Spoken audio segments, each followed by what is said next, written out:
Hello Gamescom! Welcome to our final stream for 2021.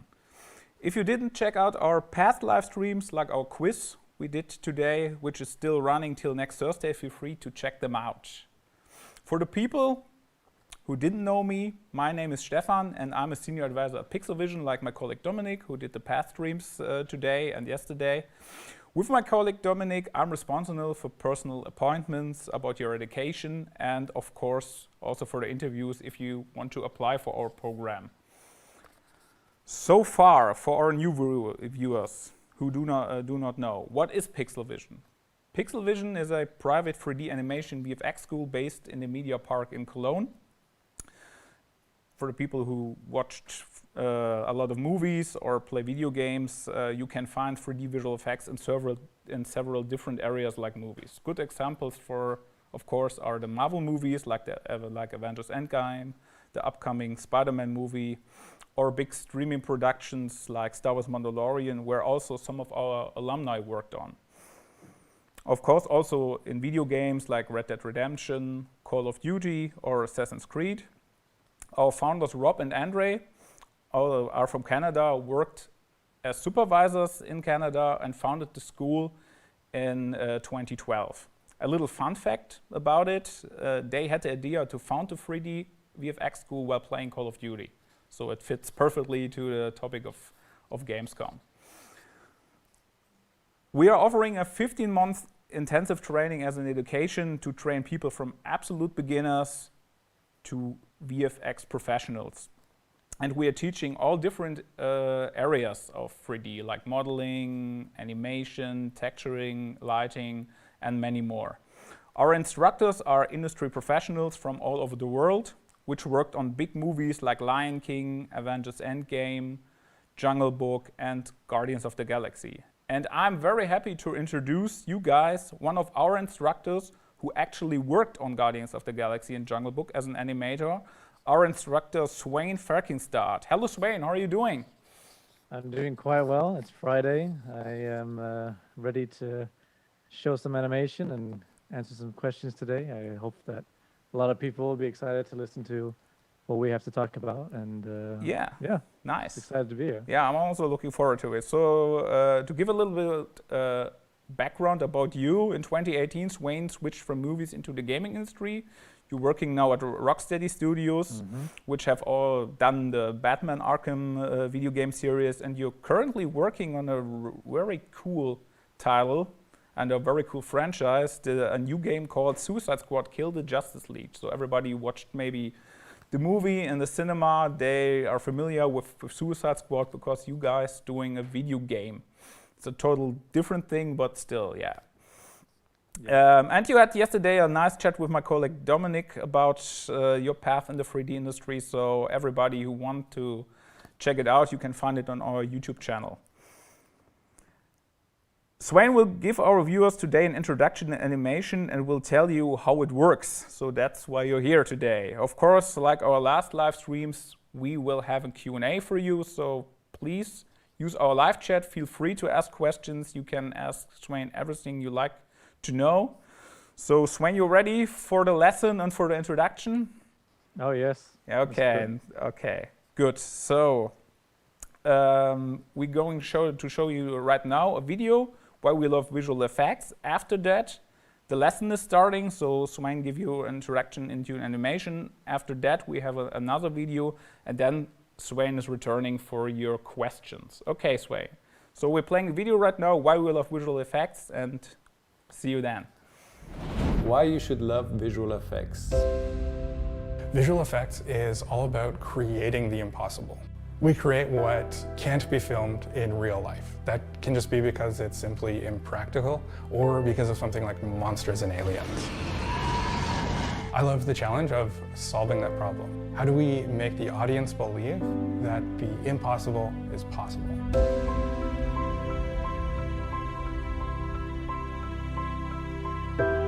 It's especially fun to deal with the details, to bring the result to the best possible point. What I think is really fascinating about 3D is not just that there's no limit to what you can create, but also this excitement when you share your creations with others. And I always feel like a child who painted a picture and shows it to her parents. It's like sharing a part of your mind. The work that you do every day is very special to a lot of people. Your work does not just get saved somewhere on a server, but through the various video games that you might be working on, movies or commercials. The work that you do gets seen by millions of people all over the world.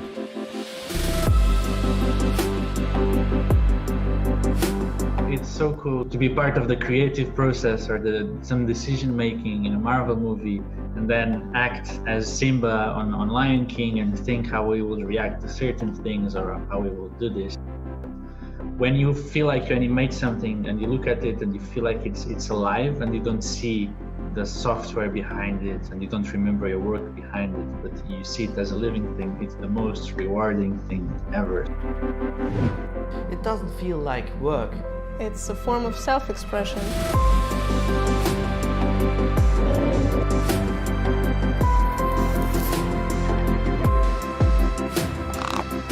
It's always pleasant to introduce people who never even considered this kind of path to 3D and see them get fascinated and excited.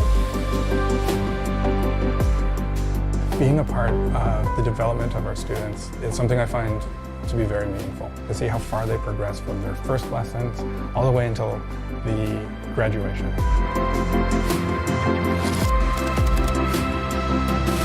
I especially love being able to go to the cinema and seeing the films that our alumni have worked on, and staying until the end to watch the credits and see their names.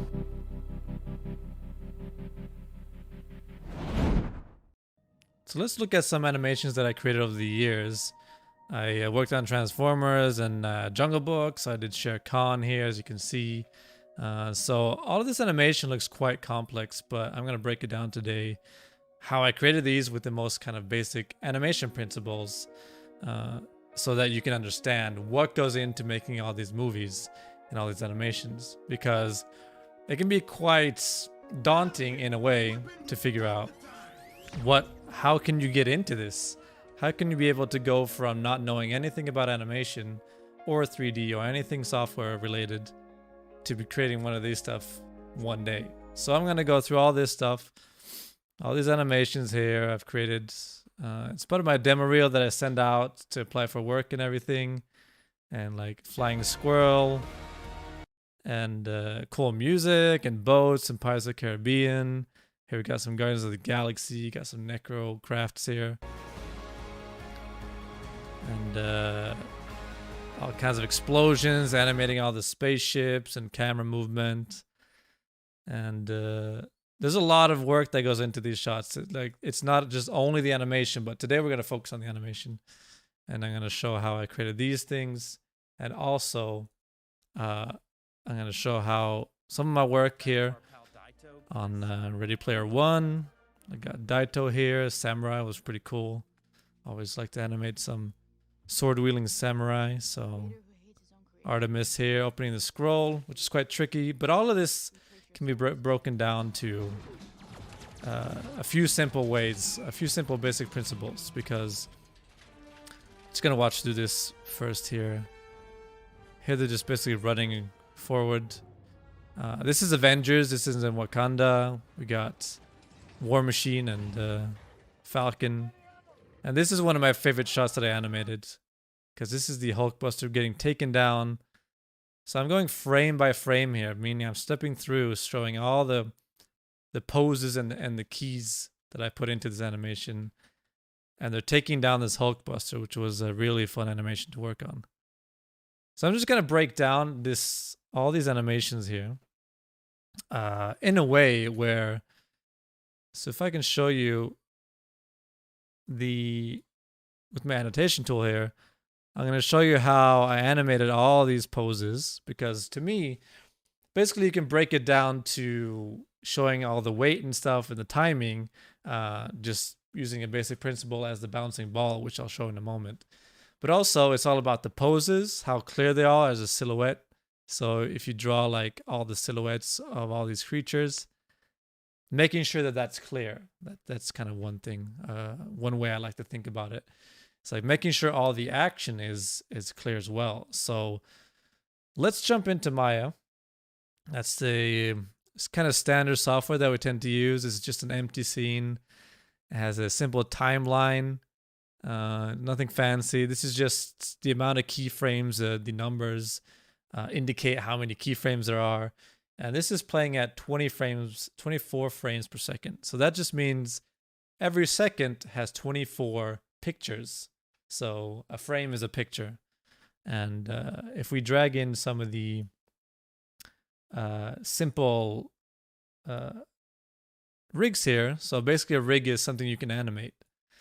And I'm just gonna make sure this is all right. So we got this kind of simple ball here. So how does this translate into creating something cool like this? Like how is this? How can I go from this ball with a tail, or even just a ball, to creating something like the Hulkbuster getting taken down? And of course, there's a lot more to it than just knowing the basic principles. You need to know a lot about body language and acting and performance and how to make something feel sad or happy and everything. But if you start off with the basics, then you're pretty much set to animate all these complex animations. If you want to, you can animate anything after you learn all the basics, in my opinion. Because even when I'm struggling doing some crazy transformers or some tiger jumping down from cliffs or attacking, trying to get Mowgli or something like Shere Khan, I have to think about all these principles about what I'm about to show. So let's get into the basics here. So you have these, you can turn it on and off. This is just like the model. This is the geometry that you work with. You start a scene like this and you get a brief. All right, say someone at Disney wants you to create this ball here. It needs to represent a squirrel or an animal that has a tail. It needs to jump. So we're going to do a basic jump up and down. So I'm just going to do the keyframes here. So I'm pressing S to make keyframes, and then it's going to jump up and down. So we're going to do like something like this, and we're just going to bring it up just like this. And you can see here we have this thing we call a graph editor, and this shows the keyframes as they're being animated. So I'm going to do this, and I'm going to make sure that this looks good in the upwards axis. So you can see here the Y, the green axis is up and down. So this is up and down. And you can also rotate like this. You can rotate all kinds of ways. But we're focusing on just the basics. So we're just going to make sure that that looks nice and cool. And I'm going to grab these and just make sure that, because when I play through this, it plays through. So now already we got up and down motion. And that's all we wanted.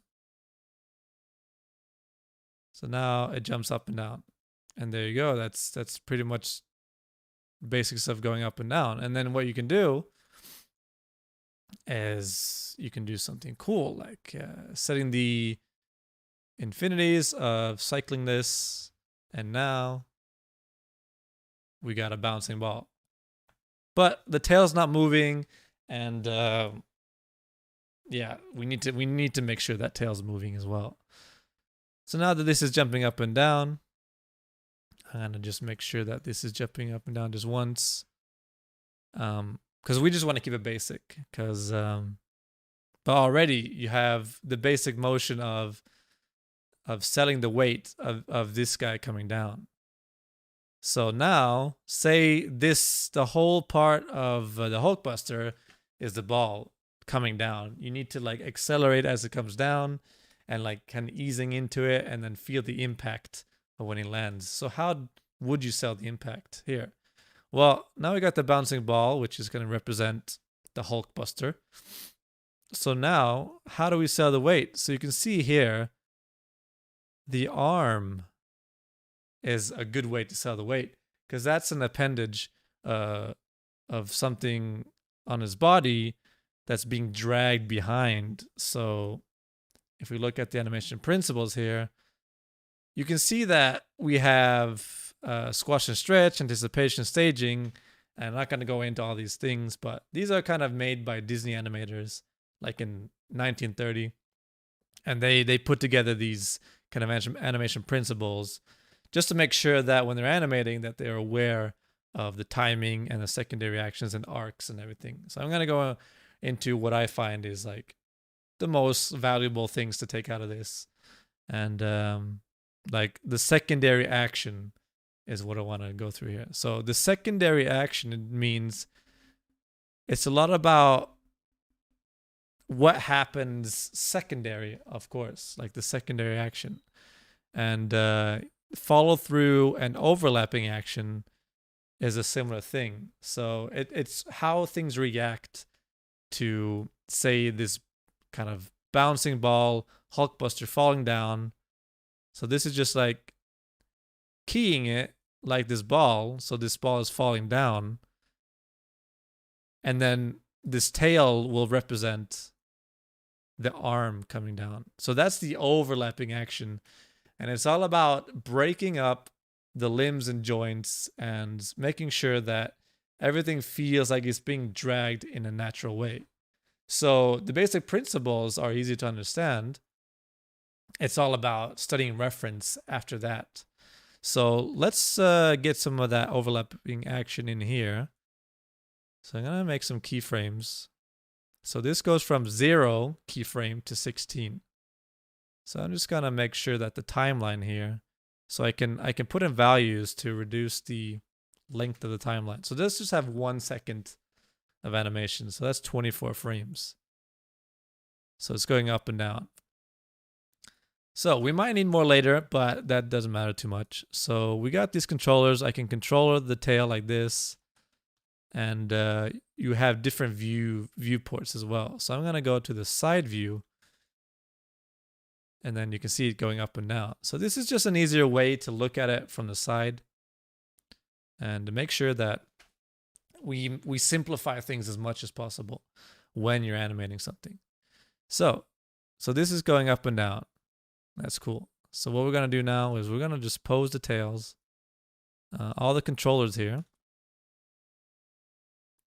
I'm going to rotate this up like this. And then we'll just pose it roughly like that. So there, we got a pose tail. So if I hide the controllers, the tail's not moving yet, but now it looks more interesting than just being straight. So that's kind of one of the kind of key principles as well. Just make sure the poses, like the silhouette of the characters or anything you're animating, that they're interesting to look at just straight away. Because that's always a good thing to pay attention to. So now I'm just going to go up here. And then I'm going to start rotating things and posing them down as if this tail is pushing off from the ground here. So now already this is going up like this. And then we can do something like this. And it's kind of like you've seen fabric and flags and stuff like that when it kind of waves in the wind. So that's the basic principle we're going for here. So it's pushing down and then coming up and then coming to a rest. So I'm going to make sure that all these keys that I put on these controllers, you can copy these over to the end. So now the first frame and the last frame are the same. So that makes our lives easier because now if I play it, see already it's kind of moving and it's settling into the last pose. So going back to the Hulkbuster, we can see that when this is dropping down here, you see this drop down. This looks very flat, this tail. So what we need to do now is add some more movement to it. So what we're going to do is we're going to make sure it's like dragging behind here. So this is dragging behind. And then when it lands, you want to feel that impact. So you feel the reaction of it. And that's how you sell the weight of something feeling heavy, because the Hulkbuster is really heavy. This squirrel's not heavy unless it's had a lot of nuts, but I think that you can still sell a lot of the weights even in animals that are quite light. So this might be too abrupt going into the end pose here, but that's fine. So you can see already this tail here is dragging behind. Let's exaggerate it actually. It's a good way to exaggerate things like this. So this is getting pulled down now. And if you go back to the Hulkbuster, it's the same thing. This arm is being pulled up and then it comes down to smash on the ground, because that's how physics work, apparently. So now this is coming down. Then we can have this hit the ground almost. And kind of like this. So now I'm putting all these keyframes, all these things here. And then it will come up. So already you can see it feels way more organic just from some basic keyframes. And we got there already. So I'm going to make sure there's a bit more frames here. So we're going to go here, and then I'm going to give this more time, because that's how you adjust the timing of things. And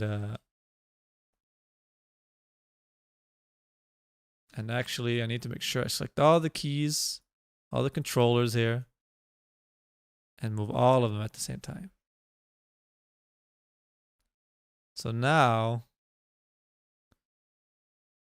it takes longer for this to settle into place. So it feels more natural, because things take time to settle. But already, like, it's jumping up. We can add more keys. Like we can see here that this is quite boring between here. So we might want to kind of drag this behind as the tail is coming up a bit. So now we're getting a reverse into this.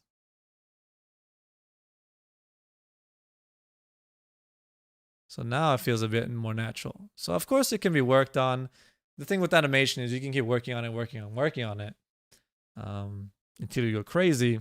But sometimes it just kind of works quite well just from some basic poses. So I'm also going to delay this a bit, just one frame. So I'm going to go more into detail here. I'm going to drag this behind.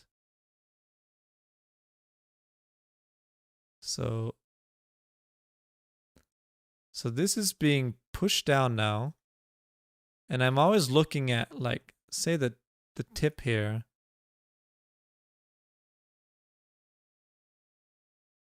And I want it to kind of follow behind from where it came from. So as the tail is pushing down, it's going to get that whip feeling of it coming up. And you can even get those nice curves in. Like this. And even exaggerates even more where it's coming from. And then it comes up, and then it lands like this. And gonna move this in. I feel like I want to have more of that impact feeling there. So now you can get that nice wavy feeling, and that didn't take much time at all. And you can apply all of this to the Hulkbuster here. So it's the same animation pretty much, except you also have to animate all these other creatures coming in here. But the same thing applies to them. So like if you look at this creature, this is the ball. It's just following whatever this Hulkbuster's doing. It's coming down. His arm is going up to drag it behind, like we're doing with the tail. Like just like the tail coming down and going up here. Just that simple jump. And that's being dragged behind. So of course it gets more complex when you have more limbs and everything. And you have to be more aware of the silhouettes of all the characters. And there's more technical things involved. But now you know the kind of basic principles of that. And you can apply that to pretty much anything. They tell you to do spaceships. They tell you to do weird animals that have tentacles, or creatures that have tentacles, and all kinds of arms. Maybe they have 20 arms or some crazy stuff like that. And you just have to apply the same principle to 20 different arms and make sure that they work together. So, and you can see here I had to animate a lot of creatures jumping in as well. And that goes back to, like, you want to have nice arcs of things jumping in. A straight line jumping in is less interesting than something coming in. And getting all these nice silhouettes, feeling that like these monsters are coming in here, and drawing the attention. And there's cinematography, like seeing here, as you don't want the camera to completely follow. You want the Hulkbuster to get to the edge of the frame and then land. So there's a lot that goes into making these shots. It's not just about, oh, now I can do a basic ball animation. But that is a really good start. And this takes no time at all to learn.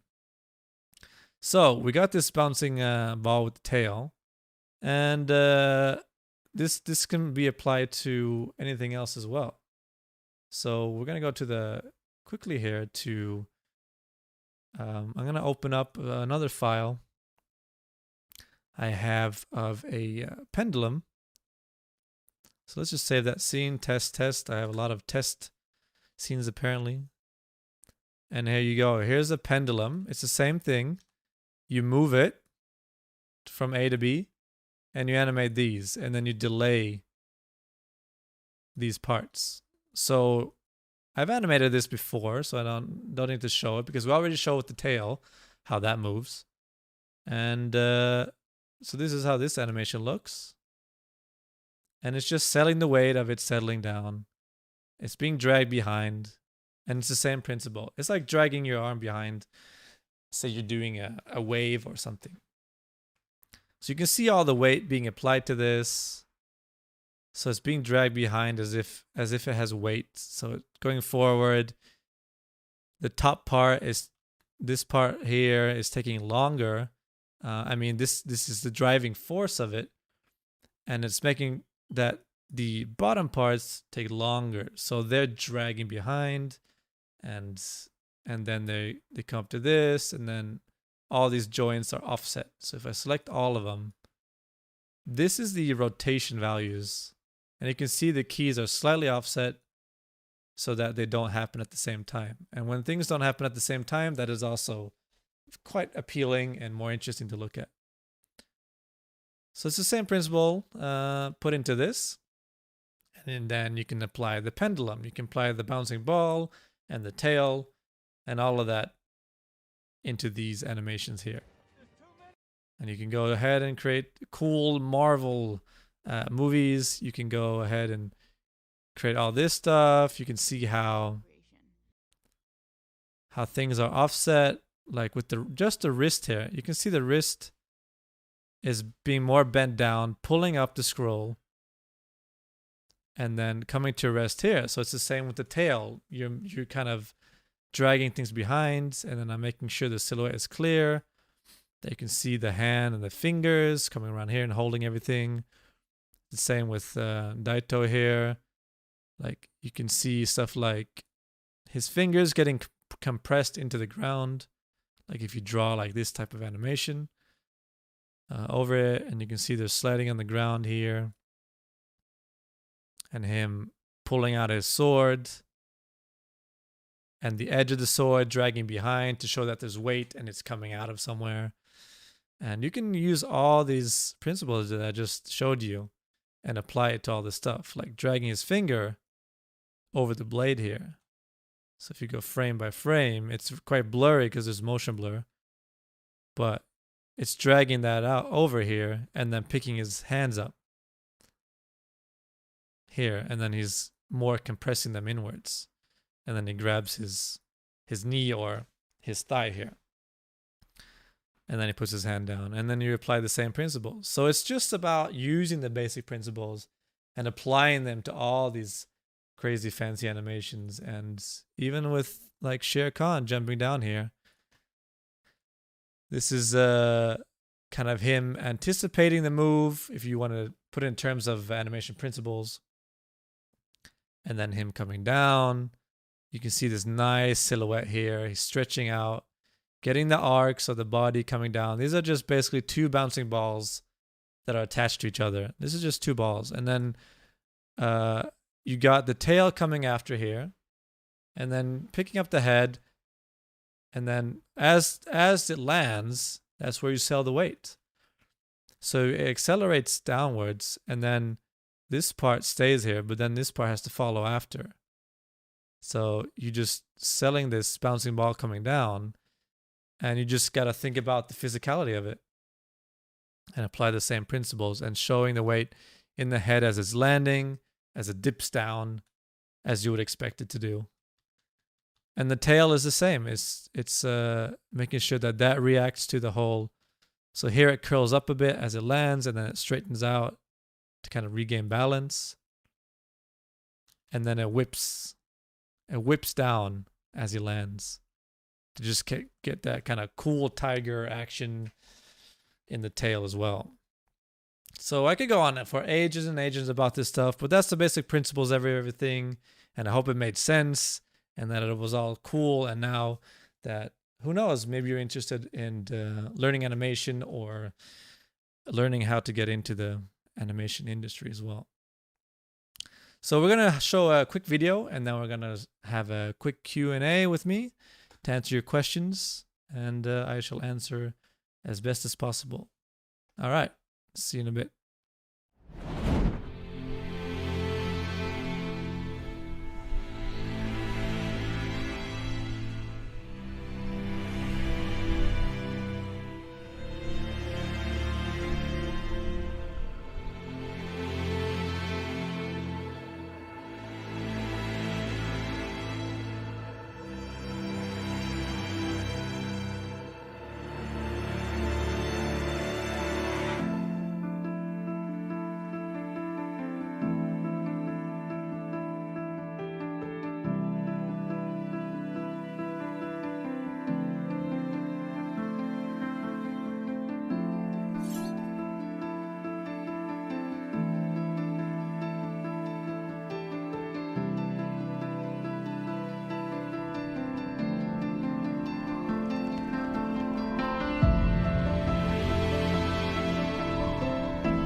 Hello Gamescom, welcome back. I hope you enjoyed the live lesson from Svein and the introduction to animation.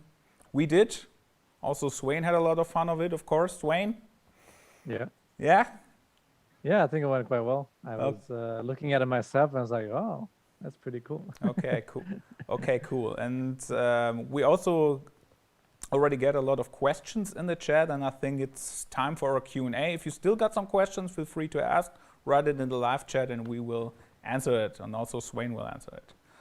Okay, we have a first question, Svein. How much time does it need to create a walk cycle animation? Well, it depends on the type of walk cycle you're going to create. So what I usually do is I try and get reference of the walk that I want. If it's a normal generic walk cycle, this is something that I teach in the class as well. And I usually do the whole walk cycle in usually an hour or two where I show the whole thing. So I give the students about 2 weeks to do it, but you can do a walk cycle, like I can create one in probably an hour now, but it will take more than that to create a fully polished walk cycle. And if you want to have attitude in that walk cycle, you want to have them like limping and everything, where the body is not moving symmetrically forward, then that takes a longer time. So it varies, but usually you can do that in a day if you want. Okay, so how it's with a facial expression, is there a big difference? So when you walk cycle is one thing, but when you do a facial expression, if you want to have facial expressions, then obviously that takes more time. And if you're like walking and then looking around and doing other things, then that adds more time to it. So if I was doing a walk cycle for work, I'll probably use up to a week to just really polish it, get all the facial expressions in.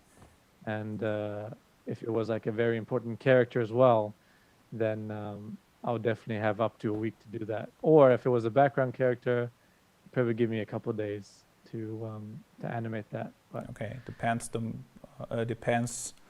what is the character or what is used the complex. for. Like some characters have more than 2 legs as well. So okay, the next question is more about our school. How is the situation at the moment regarding Corona and training on site? Okay, we have right now the situation that you're able to come here to PIXL VISN and book lab time. You need, of course, a negative test or get the vaccination. So if you're full vaccinated, you can come here, get a green pass from us and come to our school and use the classrooms, or you get a negative test also. The lessons are complete full online right now. Basically, so if you want to stay home and want to stay safe and say, okay, I'm not able to come to PIXL VISN, or I don't want to come to the school right now because maybe my parents are in danger or something, then you can stay, of course, at home and participate on all the lessons we are offering in 3D also from home. But of course, we're open again, and if you want to work here on your projects, work together with other students, feel free to come here and work here at the school. Okay, next question. That was a very nice demonstration. Can't wait to start. What kind of mindset do I need to be a successful artist, Svein? You need to be not afraid of making mistakes, that's for sure. You will make a lot of mistakes, and that's how you learn how to do animation and creative things in general. You need to be open for suggestions. You don't want to be too defensive about your work, because you will have a lot of times where you will create something and you think it's the best thing you've ever created or ever seen in the world, and then people will be like, it's all right, and then you might feel bad about that. So you need to be open-minded and especially have fun with everything that you do. You need to enjoy it. There's a lot of work that goes into, say, animation and working in film, and a lot of patience.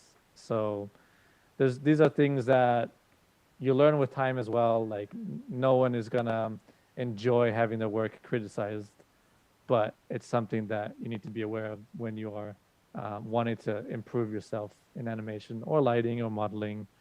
And but the bottom line is to have fun, not be afraid to make mistakes, and just learn from every experience. Okay, was there a certain mistake that you learned from in your past? Oh, many mistakes. I make mistakes every day. Okay, so you're still you're pretty much a now veteran I've right been- now, but you're still learning things. That's Been doing a this good for thing, 8 also for young years, artists. and even Yeah. today at work, I noticed I did a mistake, and I was like, I'll just fix it next week. Okay, So, okay. That's a good message So- also for young talented people. So if you are doing mistakes, it's all about knowing you did the mistake Yeah. and owning up to it and then improving on that mistake. okay, So don't act like, it's fine. Like no one will notice it. If you see a mistake, then be true to yourself and be like, okay, I'll fix that, and I'll keep improving it as much as I can, or as much time as you're given to improve it. So okay. Yeah. Next question.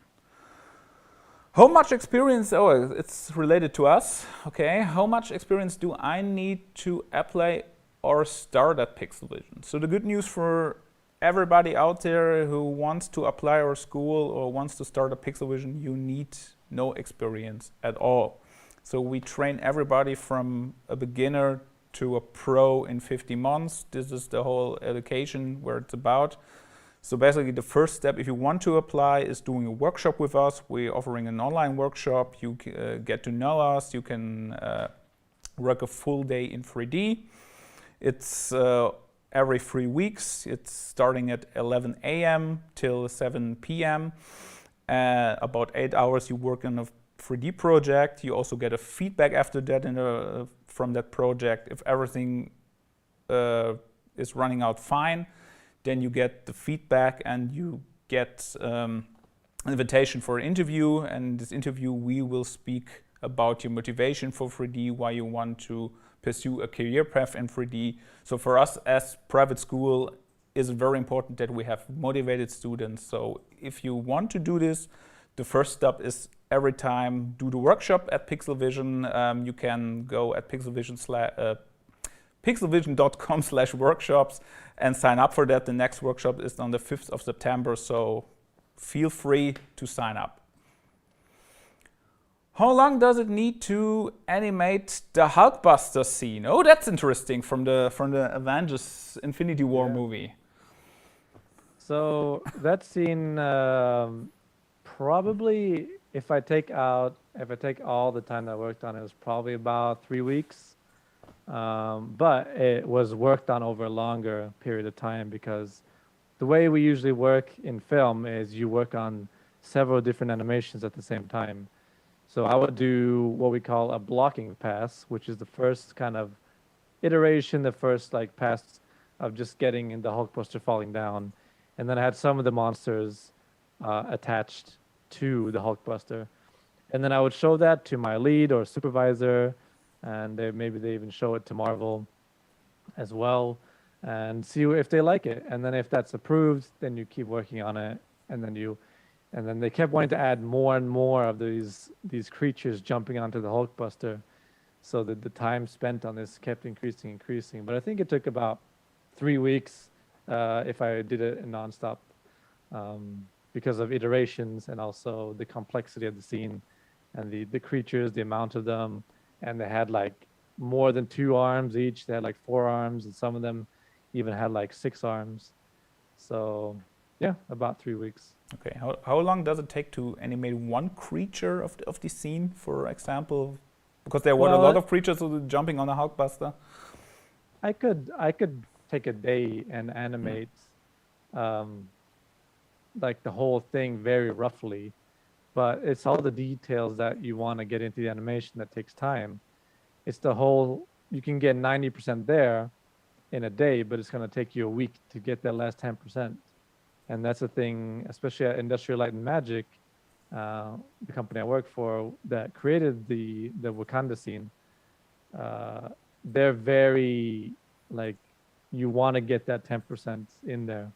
So there's a lot of focus on that quality. So it's like if I put my hand down on my other hand here, it's like you want to get all that nice compression and all those fine details of when the hands and stuff contact, and like when they grab the Hulkbuster and when they get dragged down, and all those details take quite a while to do. But if I want to animate just one of them jumping in, I can do that in like an hour. But it's about having everything come together in a nice way and figuring out the best way to do it as well, the technical stuff. So. Okay, cool. What are in general, okay, another question related to our education. What are in general the requirements for the application at PIXL VISN? So like I mentioned before, the first step is every time the workshop. So sign up for the workshop. The second step is an application in form when you did the workshop and we're saying, okay, you pass the workshop, you get an invitation for an interview. In this interview, of course, you will submit a portfolio. In this portfolio, you can submit drawings from your side. You can submit your first steps in 3D work. So if you worked, for example, in Blender or something, also you can do that. Or you can also use things like photography or something else. So, and in the requirements, you need to do the interview, and after the interview you will see, or we find out together if it's fitting or not to your career path. Okay, also it's very important that you are 18 years old. That's a very important thing, of course, when you want to do this training. And that you have, in Germany, it's called Mittlere Reife from your Schulabschluss. And I think that's it. And of course, do the workshop. Okay, next questions. What did you inspire to become an animator? Well, ever since I was a kid, I was into video games like many other kids. So there's a lot of small things. Like I always wanted to be doing something with films. I love to watch movies as well. So when I got a bit older and computers started to become more of a thing, we were playing games like Diablo and StarCraft and Warcraft from Blizzard. And I was watching the cinematics. And you could see these cutscenes in the game, and they blew my mind pretty much. And I was like, how can I create this? I want to be able to create this. So I was probably like 14 years old when I started figuring out how to use all kinds of software and just figuring out how to make a box move from left to right. So that's pretty much what sparked the whole thing, and me wanting to be a part of these kind of amazing cinematics and cutscenes. Okay, so the first spark was actually video games. Do you have a favorite video game from your past or from your childhood? Well, I'd say Diablo is one of my favorite games, like Diablo 1 and 2 and 3, and really excited about Diablo 4 coming out eventually. And but I'm also really into really like challenging games like Dark Souls and Demon Souls and Sekiro. Like I'm currently playing through Sekiro right now, and I just love challenging games and fighting games as well. So playing like a lot of Dragon Ball Fighters or Guilty Gear Strive is the new game I'm playing right now.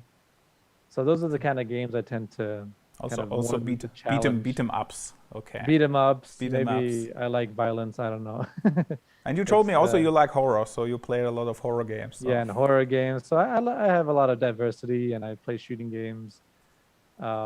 There's not many games I don't like. Like I also like puzzle games, and I love the Arkham games. That I work at Rocksteady, and they created the Arkham games, Asylum and City and Arkham Knight. And I have a lot of games that I love doing, as long as they're done well, of course. Then I have many games that I like playing. Okay. Next question. Okay, that's it for the question part. Maybe one last question from my side. You told me you worked on this. You worked on all different characters at Suicide Squad, right? Yeah. For the animation. So, as a cinematic animator, I have responsibility of the cinematics that I'm working on. So all the characters in there, I have a part of animating. And also we do the motion capture for all these characters. So we have specific people in the studio that do specific characters, like a part of the cinematic team. And we have even gotten stunt people in to do stunt work. Like we had some stunt people that have been in big movies, and we get them in to do the stuff that we don't want to do, like jumping into a wall or something like that. So it's a lot of fun, and it's really cool to see everything come together. Like I do the animations and cinematography, putting in the cameras and editing everything to look nicely and flow really well. And then we have amazing lighting artists and amazing character modelers and script writers that write all the story and the dialogue. And then we get the voice actors, and then we put all this together to create, we hope, something that will amaze people when they watch it and be really like into the story and the game. Yeah, I'm looking forward for launch and also playing it next year. Okay. Yeah, me too. That's it for our live stream. Thank you very much, Svein. Yeah. Thank you for your time and the interesting introduction into animation. Thank you outside the viewers for participating at Gamescom and participating at our PIXL VISN live streams. If you want to check out another live streams or participate at our quiz, check our PIXL VISN YouTube channel. Follow us please on Instagram, smash the like button under this stream, and thank you very much and goodbye. See you next year.